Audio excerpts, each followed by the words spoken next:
Hello everyone, I'm Catherine Rose Pagrangan from BSN 11G, and today I'm going to perform the administering oral medication. So first, what is administering oral medication? So administering oral medication is the most common and least expensive and the most convenient route of administration for the patient. In doing so, it is important to remember and adhere to the 10 rights of medication administration to avoid the making errors and to ensure the client safety and well-being. The right of the 10 rights of medication administration includes the right medication, the right dose, the right time, the right route, the time client, the right client education, the right documentation, the right reviews, the right assessment, and also the last, the right evaluation. So first, check the physician's order to know what medication should be given to the assigned patient.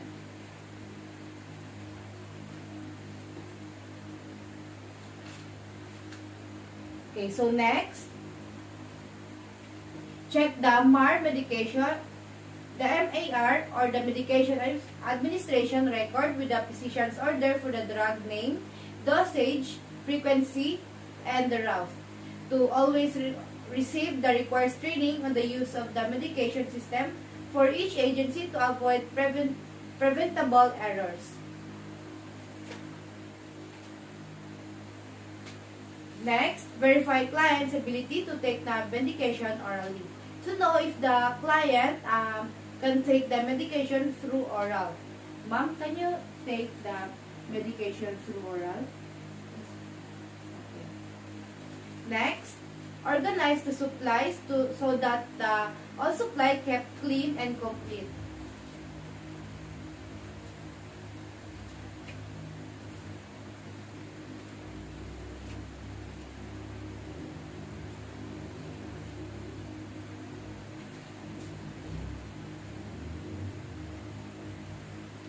Okay, I'm done with the supplies or the equipment organized. So next, brings the requisite to preparation area to conserve the time and energy. The requisite includes the medicine cup, the medicine tray, also the stethoscope, and sphygmomanometer. Next, wash his hands to protect myself and my patient, the infection and cause contamination. Next, read the MAR, take the appropriate medicine in the box, read label, and remove the medicine from the box so that the drug name, frequency, dosage, and route will be included from the physician's order.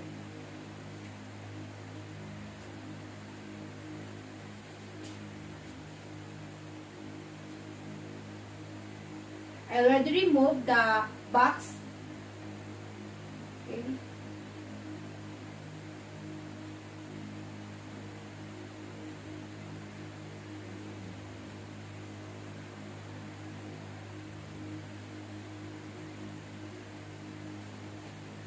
So, recheck the label of medicine with the MAR, notes also the expiration date, so that the double recheck if the order and the medicine that you get inclined and if the medicine is still good to be used.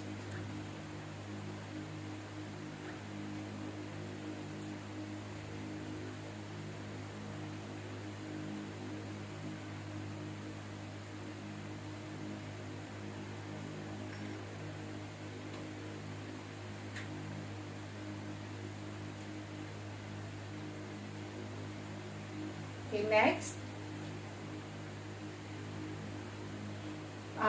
We proceed to the preparing the prescribed medication. So, tablets or the capsules. If in the bottle, gently shake the prescribed number into the bottle cap. If in a box, shake the prescribed number into the medicine to distribute the active ingredients in the medicine. So, this is the capsule.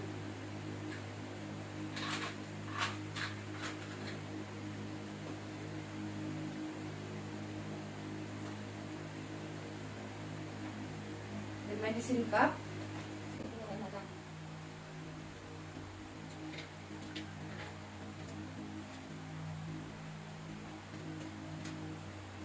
So next, liquid or the suspensions.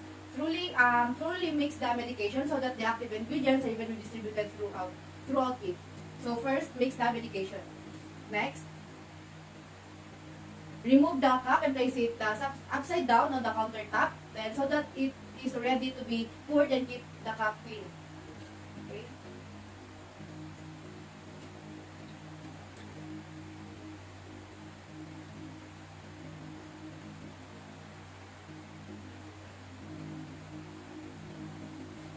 Next, hold the bottle to the label is next to your palm and pour the medication away from the label to be able to read if the medicine you've got is right. Okay, next, place the medicine cup on the flat surface at eye level, then so that when the pour liquid, then it will be equal and you will be able to see it.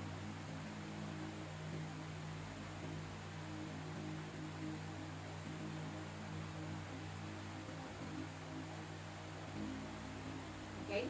Next, place the thumb in prescribed level and read it to the lower meniscus to have a sign where that's all needed. The meniscus in the curve in the surface of a molecular substance when it touches another material. That this is done to have an accurate reading of the measurement of the liquid of the medicine. Okay, I already done to pour the medicine cup. Then, pour the exact amount of medicine prescribed into the medicine cup to follow the prescribed amount of the medicine. Next, wipe stream of bottle with a paper towel or tissue paper with cupping on the bottle so that the medicine bottle will remain clean.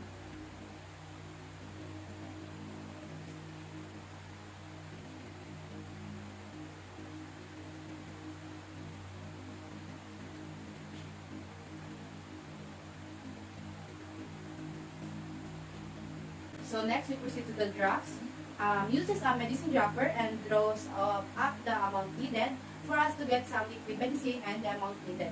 Next, place the filled medicine dropper inside the medicine cup to ready for the administering the medication for the patient.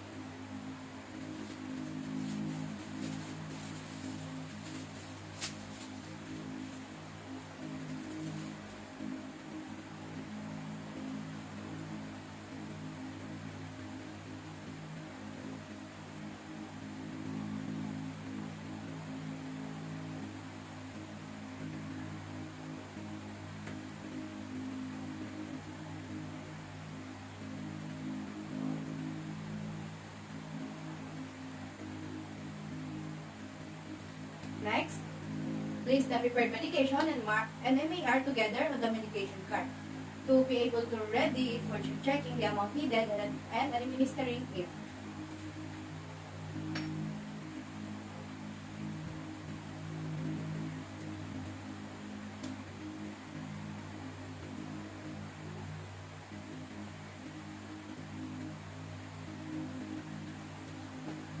Next, check the room number against the MAR before entering the client's room to be able to know if the assigned room and to you is inclined. Okay? I will check the door first. Next, provides privacy to be able to keep all the happenings confidential. As you can see, I already closed the door and the curtains to provide the privacy to the patient. Next, introduce self to the client so that the client will know who's the nurse and administering some medication to him or her. Okay, ma'am? Good morning, ma'am. I am Catherine Rose Pagrangan, your student nurse for today. Next, at each client bedside, identifies client by asking client to state his or her full name or checking the wristband to be able to know if the patient that is being assigned to you is inclined.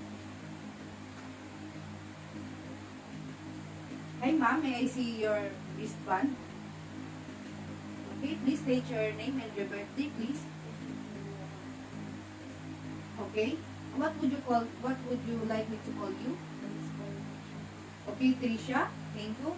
This time I'll be giving the medication as ordered by your attending physician, Dr. Luna.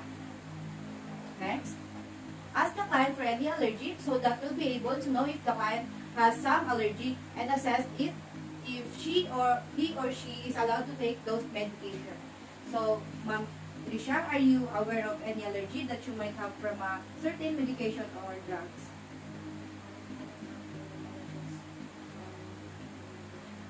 Okay, thank you.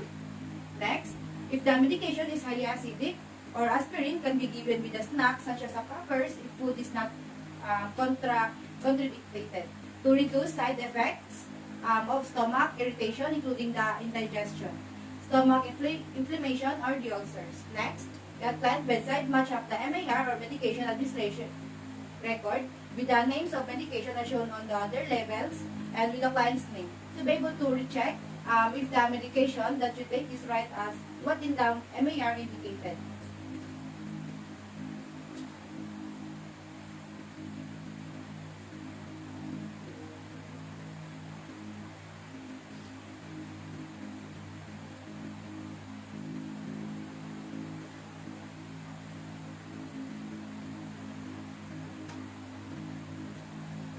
Next, if needed, perform pre-administration assessment such as taking blood pressure, pulse, and respiratory rate to be able to know if his or her blood pressure, pulse rate, and respiratory rate is normal.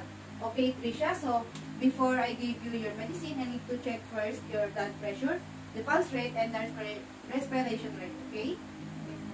Okay, Trisha, just relax.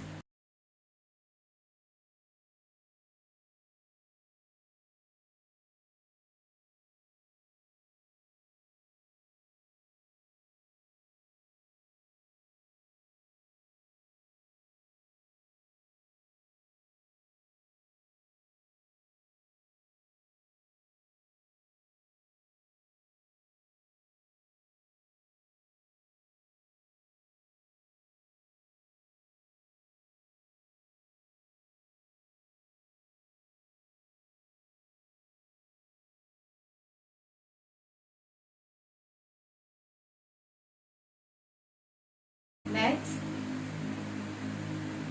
discuss the purpose of each medication, including the relevant information such as an action and its possible side effects, so that the patient will be able to know what are the medicine or he or she would be taking and what are some happening after he or she take it. Okay, Trisha. Okay, Dr. Luna has prescribed you with a novel set, its generic name. Is Cefalixil with the dosage of 500 mg to be taken every 8 hours and it will 7 to 8 hours, and it's also a tablet form, which means you will have to take it orally, okay? Dextromethorphan is used to temporarily relieve your cough caused by the common cold, the flu, or the other condition.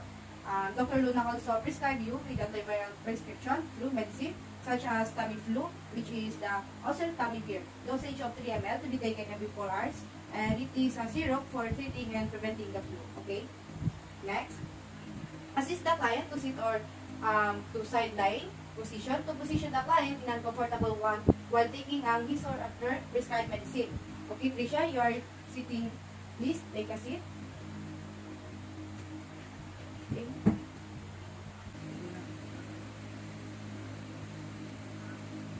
Okay, Trisha, you are sitting now. Are you fine? Okay.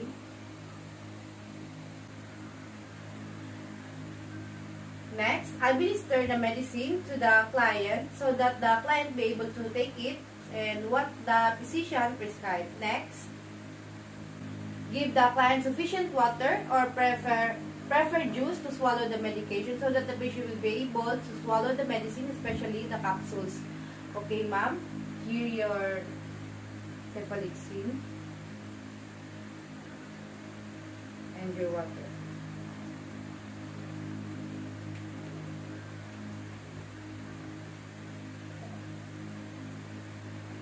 Okay, it's done. Next. Okay, I will stay with the client until all the medication have been swallowed.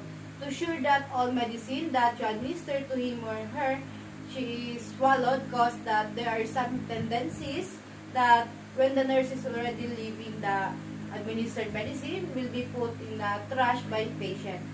Okay, Tricia. Next.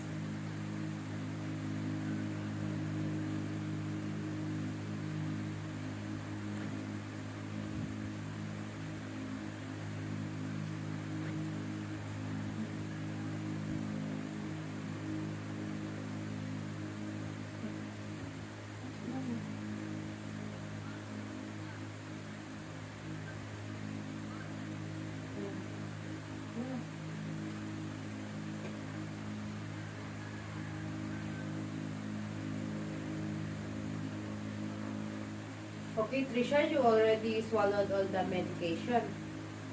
Okay, good. Now that you're done taking your medicine, I'm gonna leave here now, and so that you can some rest, okay?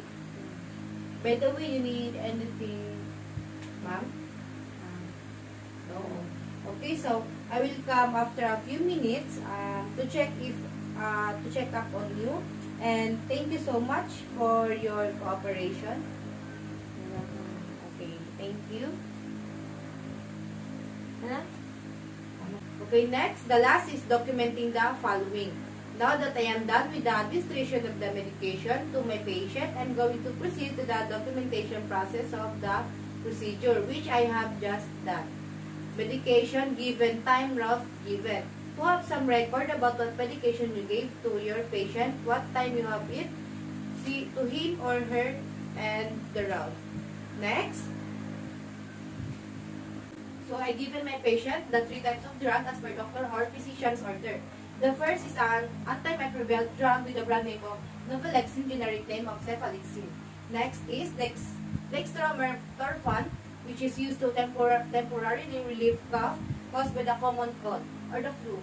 And of course, the last is the antiviral prescription flu medicine, such as Tamiflu, or the generic name is oseltamivir.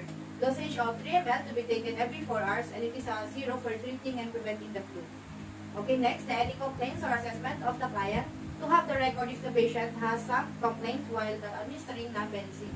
Next, if the medication was refused or omitted and reason for omission, to have the document why the patient refused to take the medication and what the reason is. To be able, the next is signature, to be able to signify that you carried out the doctor or physician's order.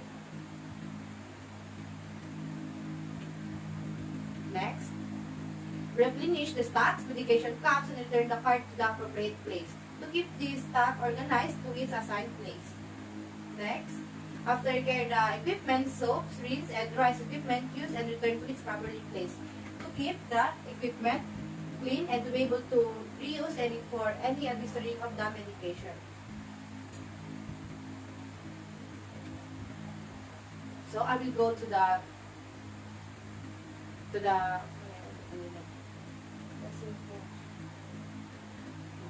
will go to the sink. Now I will go. Okay, so now I will go to the sink so that I can wash this all the equipment.